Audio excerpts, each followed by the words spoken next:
A partir de agora, você assiste Verdade e Vida. Um programa da Igreja Presbiteriana do Brasil.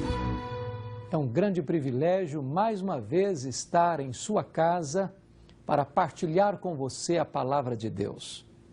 Hoje nós vamos conversar sobre o tema Sofrimento, o prelúdio da glória. Chame a sua família, porque algo especial Deus preparou para você e a sua família através do programa Verdade e Vida. Verdade e Vida, uma palavra de esperança para um mundo em crise. É com muita alegria que temos hoje a presença do reverendo Davi Romualdo da Costa, pastor da Igreja Presbiteriana Barão Geraldo, em Campinas, São Paulo. Seja bem-vindo ao Verdade e Vida, reverendo. A alegria é minha em poder participar desta programação. Reverendo Davi, nós estamos diante de um acordo firmado entre a República Federativa do Brasil e a Santa Sé, que hoje é denominado da Lei Geral das Religiões, que agora acaba de ser aprovado como um projeto de lei 5.559 de 2009 e a PLS 160 de 2009. O que consiste esse acordo firmado entre a Santa Sé e o governo brasileiro? Olha, na minha visão, essa lei e esse projeto é um retrocesso por parte assim, da igreja, porque isso representa ela ficar debaixo aí dos poderes do governo, da direção do governo. Então eu vejo um retrocesso. Pastor, essa lei, ou esse acordo firmado que agora se torna lei, está em desacordo com a Constituição Federal. A Constituição Federal, no seu artigo 19, diz lá que é vedado à União, aos estados e ao Distrito Federal e aos municípios estabelecer cultos religiosos ou igrejas, subvencioná-la, embaraçar-lhe o funcionamento ou manter com eles os seus representantes em relações de dependência ou aliança ou ressalva na forma da lei e colaboração do interesse público. E depois vai. Isso aí volta a um momento que nós vivemos antes das constituições que foram aprovadas no Brasil. Nós estamos retrocedendo ao período da monarquia, onde a Igreja Católica era a religião oficial do Brasil. Ela deixou de ser e agora ela quer ser de novo. Como é que a Igreja Evangélica tem como enfrentar essa questão que hoje é colocada diante de nós? Bom, a Igreja Evangélica ela já se posicionou em relação a isso, né? E especialmente a Igreja Presbiteriana, colocando-se contra esse acordo feito entre o governo e a Santa Sé. Mas, recentemente, também há um grupo evangélico também que pleiteou o mesmo encaminhamento em relação às demais religiões, através da Lei Geral a respeito das religiões. Mas, como eu disse anteriormente, eu vejo isso como um retrocesso, porque é uma aliança, e uma aliança ela não é unilateral. Se há uma interferência ou um suposto benefício por parte do governo em relação à igreja, essa interferência em algum momento também vai acontecer nas religiões, nas igrejas. Isto certamente irá acontecer. O que aconteceu para as pessoas, amigos telespectadores, entenderem, é que, como foi aprovado esse acordo entre a Santa Sé e o governo brasileiro, passou a ser uma lei, copiaram e colaram e fizeram a lei das religiões, concedendo os mesmos direitos que foi concedido à religião católica, certo? Para as outras demais religiões, em detrimento de outras pessoas que não professam nenhuma dessas religiões, certo? Exatamente. E tanto é inconstitucional o acordo firmado e referendado em lei do governo com a Igreja Católica, como também é inconstitucional essa isonomia que foi dada às demais igrejas. Exatamente, porque não se conserta um erro com um outro erro. Eu vejo, a minha posição pessoal é que o primeiro acordo foi um erro e esse remendo que foi tentado fazer aí, agraciando as demais religiões, continua sendo um erro. Nós sempre lutamos por um Estado laico e eu creio que este é o modelo perfeito para um governo.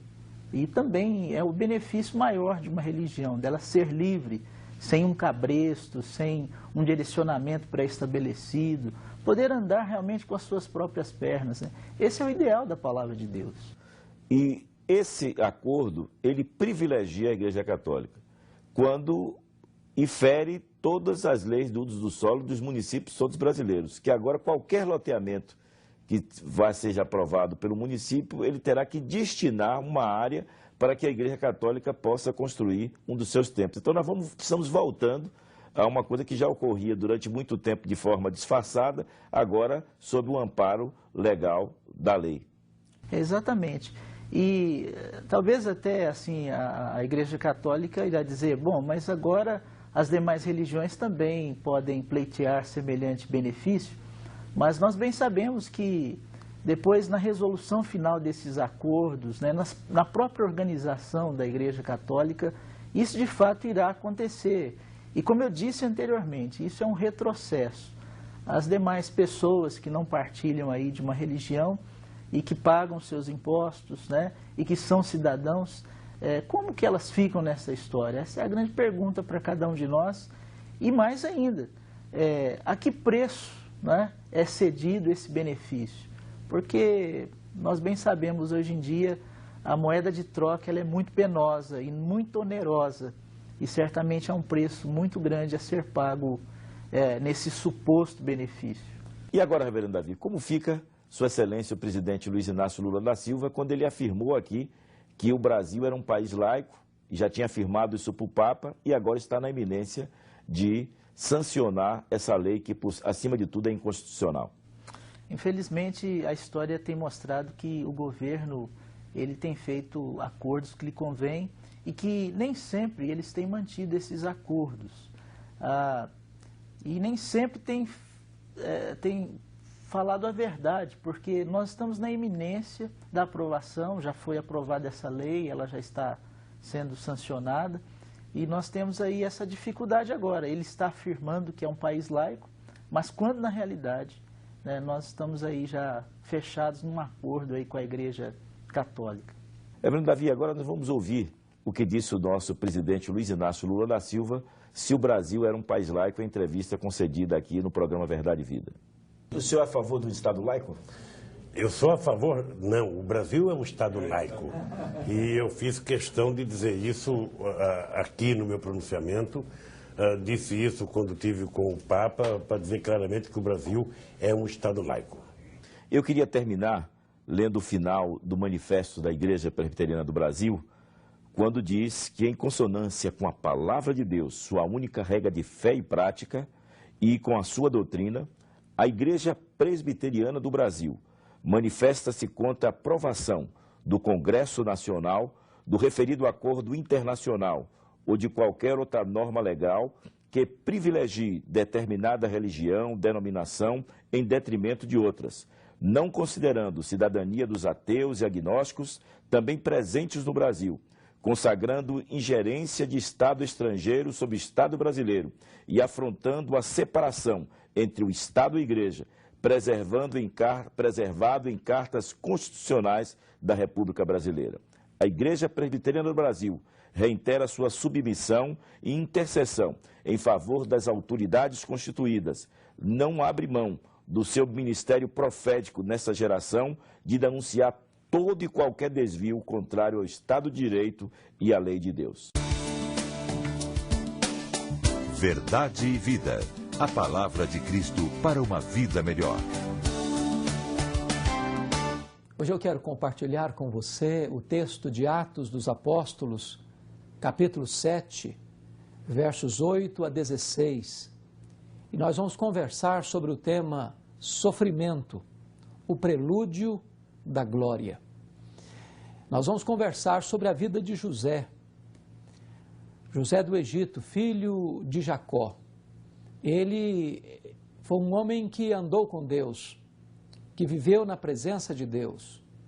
Não obstante, enfrentou sofrimento atroz, lutas severas, provações amargas, passando por vales profundos, por desertos causticantes, enfrentando toda sorte de adversidade, de oposição, de ódio, de inveja. E este moço viveu longos anos da sua vida sendo duramente provado. E eu gostaria então de, nesta meditação com você, destacar 3 verdades para o nosso ensino. Em primeiro lugar, a questão da presença de Deus. Em segundo lugar, a questão do livramento de Deus. E em terceiro lugar, a questão da recompensa de Deus. Vamos ver, em primeiro lugar, a questão da presença de Deus. Ele está enfrentando que tipo de sofrimento? Diz a Bíblia que José é odiado pelos seus irmãos. Por ser o filho amado do pai, seus irmãos passam a invejá-lo, a odiá-lo, a buscar o seu mal. E diz a Escritura que num determinado dia, José vai ao encontro dos seus irmãos, a pedido do pai, de Jacó, e quando ele vinha ainda longe, os seus irmãos resolveram matá-lo. Mas por intervenção de Rúben, jogam José numa cacimba. E diz a Bíblia que José, daquele local de desespero, de prisão, de prelúdio da morte, grita, chora, pede, insta com seus irmãos para livrá-lo, para tirá-lo daquele poço. Mas os seus irmãos não escutam o seu clamor, não ouvem a sua voz. Em seguida, diz a Escritura que vinha passando uma caravana rumo ao Egito e os irmãos de José descartam José como uma mercadoria barata e o vendem como escravo para o Egito. Esse moço, odiado na sua família, é jogado para um país estrangeiro, vendido como uma mercadoria barata. E em chegando lá, ele sofre um segundo golpe dolorido, amargo, porque ele é revendido no Egito. Ele é colocado na vitrine, no balcão, como objeto, como uma coisa descartável. E diz a Escritura que agora ele vai para a casa de um homem chamado Potifar. E Deus o abençoa, Deus estava com ele. E a casa de Potifar começa a prosperar. Ele ganha a confiança do seu patrão. E agora diz a Bíblia que o seu patrão tudo confia a ele como mordomo da sua casa. Até o dia em que a mulher de Potifar põe os olhos em José. José tinha 17 anos. Era um moço bonito, inteligente, um moço de personalidade atraente. E diz a Bíblia que aquela mulher põe os olhos em José para seduzi-lo, dizendo para ele, deita-te comigo. E a Bíblia diz que José se recusa, e ela repete a sua sedução, o seu convite para o pecado, e José recusa. E ela repete, e José recusa. E talvez José tivesse seus motivos para não recusar. Se fosse hoje, os psicólogos diriam que ele precisava se autoafirmar. Ele tinha 17 anos, era um adolescente. Talvez os médicos diriam, está na fase da explosão dos hormônios. Talvez alguém diria, está longe da família, longe dos pais, num país estrangeiro. Ninguém conhece esse moço por aqui. E se ele fizer alguma bobagem, ninguém vai saber, ninguém vai conhecer.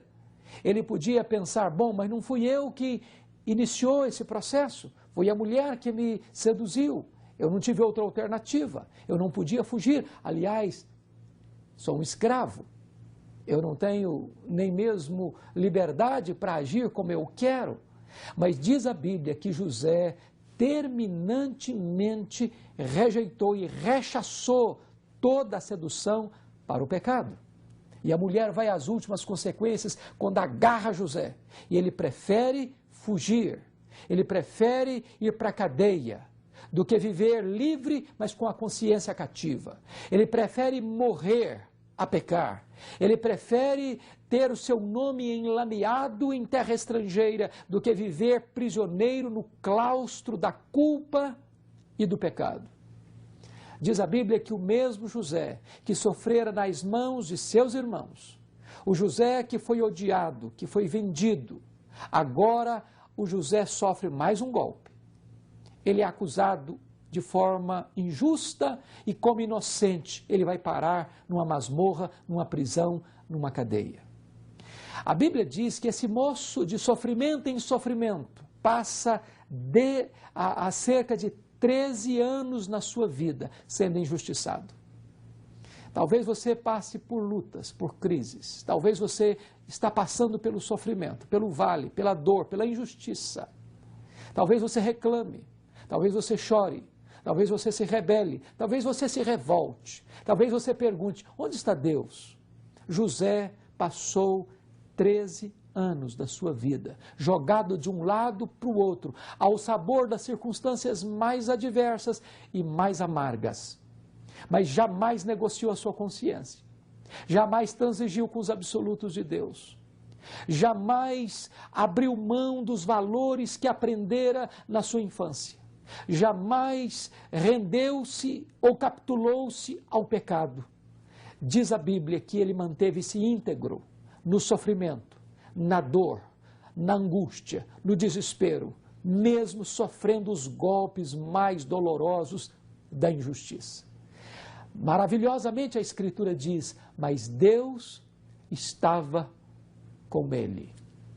Eu quero lhe dizer que o sofrimento muitas vezes não é um acidente, não é apenas uma catástrofe que acontece na sua vida sem o acompanhamento, sem a permissão e sem o propósito de Deus. Muitas vezes, Deus mesmo matricula você na escola do sofrimento. Muitas vezes, Deus mesmo leva você para o deserto, para provar o seu coração. E eu quero lhe dizer algo glorioso. O sofrimento é pedagógico. Diz as Escrituras assim, bendito seja o Deus e Pai de nosso Senhor Jesus Cristo, o Deus de toda consolação. É Ele quem nos conforta e nos consola em toda a nossa angústia, para que nós possamos consolar outros que estiverem passando pelas mesmas angústias. Deus lida com você no sofrimento, para que você possa amanhã ser uma bênção, ser um consolador, ser um instrumento nas mãos de Deus para ajudar outras pessoas aflitas, angustiadas, desesperadas, muitas vezes até injustiçadas pela caminhada da vida. Eu fico olhando, por exemplo, a história de John Bunyan, em Bedford, na Inglaterra, 14 anos preso. Seu único crime era pregar o evangelho em praça pública. E ele passou 14 anos com escassez de pão, com a restrição da sua liberdade, vendo das grades da sua prisão a sua filha primogênita cega, enfrentando privações. Mas aquele sofrimento atroz e amargo foi o instrumento que Deus usou para que John Bunyan escrevesse o livro mais lido no mundo depois da Bíblia, O Peregrino. O sofrimento foi o prelúdio da glória. O sofrimento foi a escola do deserto para uma gloriosa entrada na terra prometida. Preciso concordar com o poeta inglês William Cowper, quando ele diz que por trás de toda providência carrancuda esconde-se uma face sorridente. Diz o texto de Atos 7, versículo 8 e 9. Ele foi odiado pelos seus irmãos, ele foi invejado pelos seus irmãos, ele foi vendido pelos seus irmãos, mas Deus estava com ele. Não lhe faltará a presença de Deus no sofrimento. Mas há uma segunda verdade nesse texto, que é o livramento de Deus. O texto prossegue no verso 10 dizendo, e Deus o livrou de todas as suas aflições.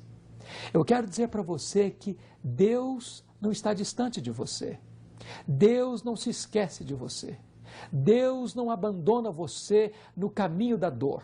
Deus está presente. E no momento certo, na hora de Deus, Ele vai abrir as portas da prisão. Ele vai transformar o seu deserto numa terra deleitosa. Ele vai transformar o seu vale num manancial. Ele vai trazer livramento para a sua vida, para a sua alma. Ele vai trazer a você um tempo de refrigério e de bonança. O nosso Deus é o Deus que livra. Ele é o Deus que vê. Ele é o Deus que ouve. Ele é o Deus que intervém. Ele é o Deus que responde à sua oração. Agora, deixa-lhe dizer algo. O tempo de Deus não é o nosso tempo. Foram 13 anos de dor, 13 anos de sofrimento, 13 anos de angústia, mas no momento oportuno, no momento de Deus, no kairós de Deus, os céus vieram ao encontro de José para tirar José da prisão, para tirar José da cadeia e para abençoar e promover a sua vida. Eu quero dizer para você que o seu deserto não é o fim da linha. Depois do deserto tem a terra prometida. Depois do choro tem alegria. Depois da dor tem o consolo.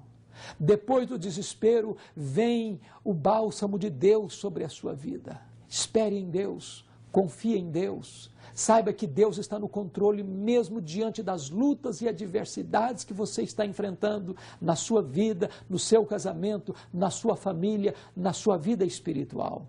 O nosso Deus é o Deus que livra. Mas há uma última verdade nesse texto, é a recompensa divina.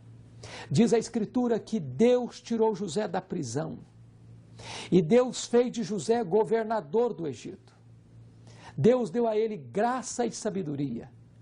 O sonho de Faraó, nenhum mago, nenhum sábio do Egito pôde decifrar, mas Deus deu a José a bênção de revelar aquele sonho, mostrando para o Faraó que haveria 7 anos de grande fartura no Egito, seguidas de 7 anos de grande fome e miséria.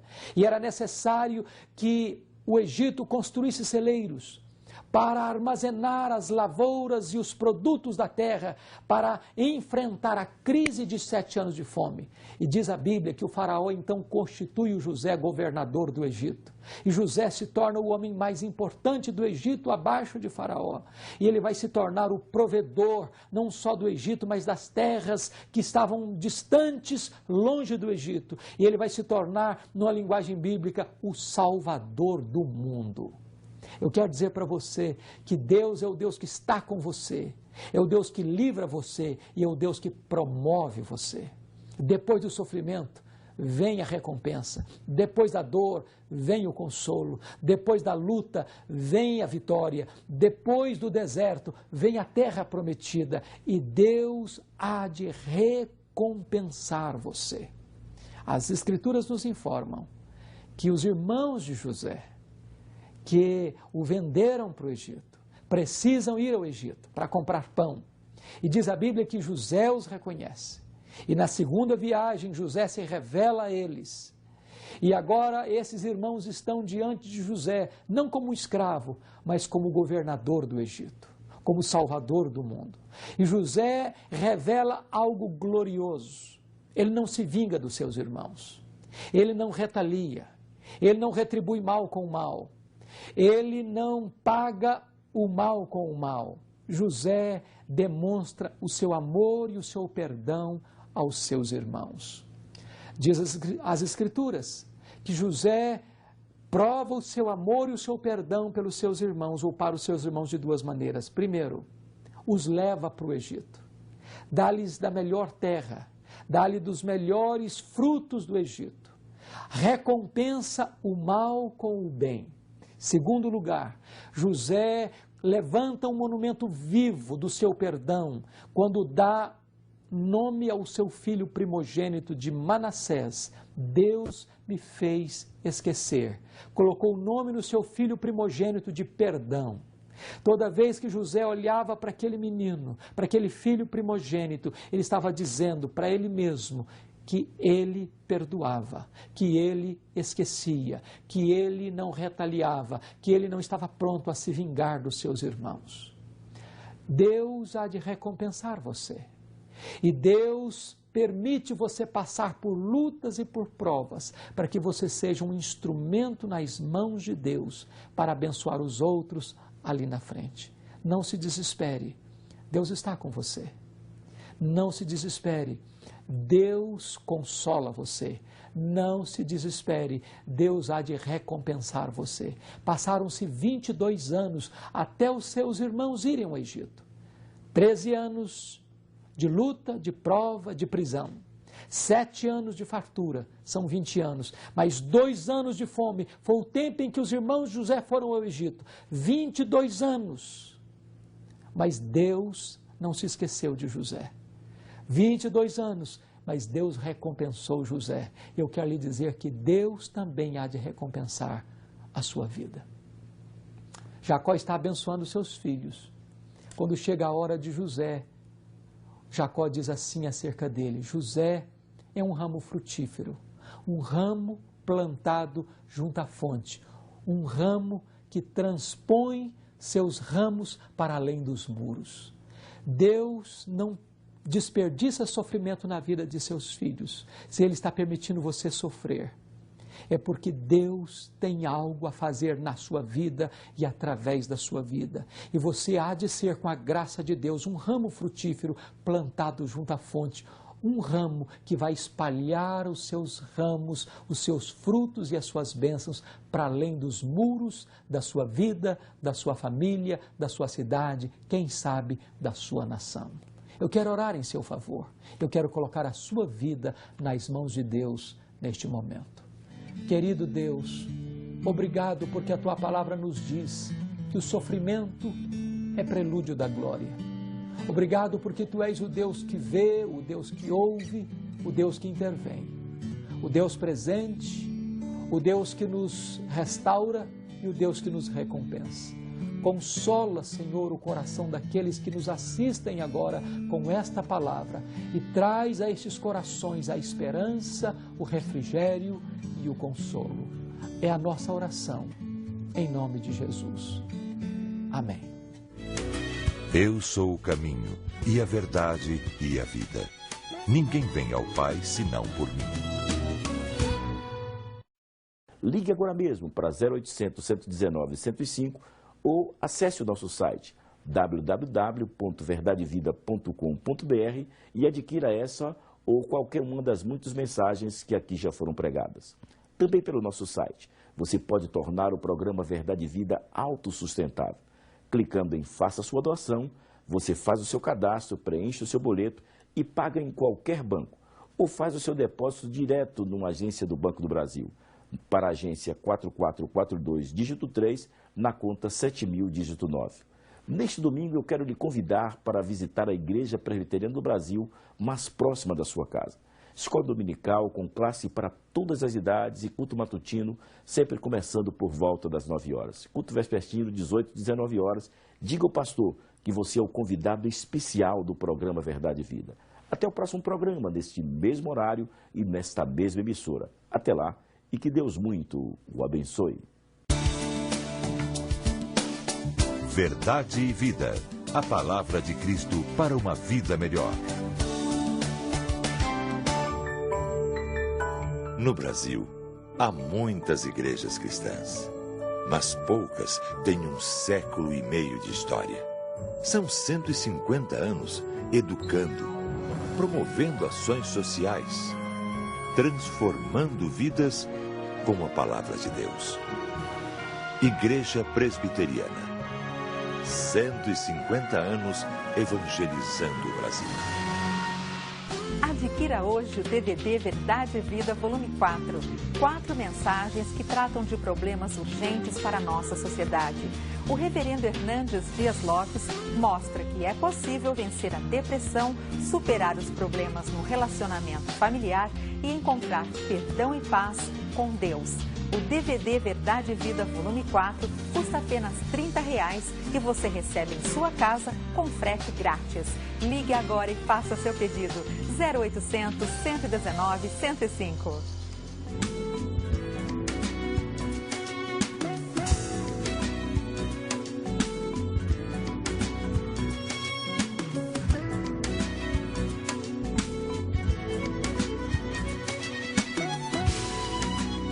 Verdade e Vida. Um programa da Igreja Presbiteriana do Brasil.